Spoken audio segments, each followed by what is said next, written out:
Number 5, this one has parentheses. If you have parentheses, you're going to use what's called the distributive property to get rid of the parentheses, and then you're going to solve it like the previous one.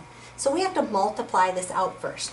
I'm going to do 12 times a, which we just write as 12a, and then I also have to do the 12 times that number there. 12 times 1 is 12, so I have minus 12 equals 84. Now I solve it like I did the previous problem. I want to get the a by itself, so I need to move the 12 to the other side. Since that's a minus 12, I have to plus my 12. 12a is going to equal 84 plus 12, which is 96. Now if 12a equals 96, I have to remember that means 12 times a. 12 times what number is 96? I do the opposite of timesing, which is dividing. So a is going to equal 96 divided by 12. So if we take 96 and divide it by 12, let's see, that must go in there.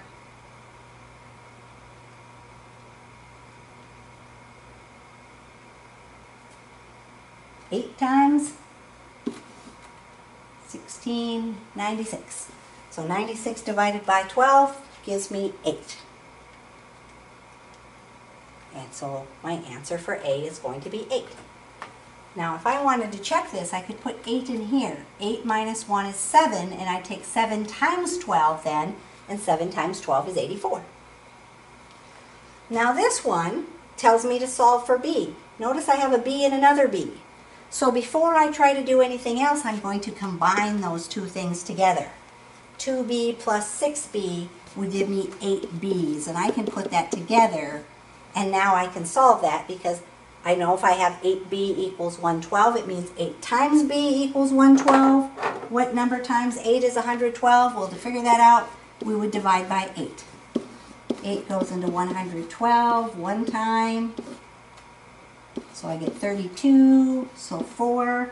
So my answer, B, is going to be 14 times.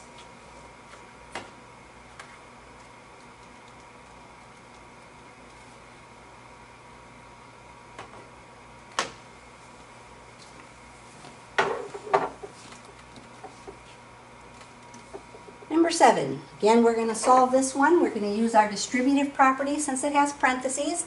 So 7 times a would be 7a minus 7 times 4 is 28. Again, I want to solve that. Since this is subtracting, I have to move it to the other side by adding. So I'm going to add my 28 to cancel that out. 7a is going to equal 28 plus 28. 28 plus 28 would be 56. 7 times what number is 56? Well, in order to figure that out, I divide by 7, and we know that it's 8. 56 divided by 7 is 8, because 7 times 8 is 56. And this is a short page. Solve the following for the unknown a. 7 minus 4, or 7a minus 4a. These are like terms again. I'm going to be able to put those together. So 7 minus 4 gives me 3a equals 15. 3 times what number is 15? You probably know that it's 5, but what we do is we divide by 3. And a is equal to 15 divided by 3, which of course is 5. So a equals 5. So we're going to have some algebra things there. If you haven't had a lot of algebra, make sure every time you get a little bit different variation that you print out or write down an example so you have some examples to follow, but just a little bit of introduction so that when we get to some formulas and we have to rearrange the formulas, you understand why we do what we do. So not a lot of algebra, but a little bit that you're going to have to learn how to do.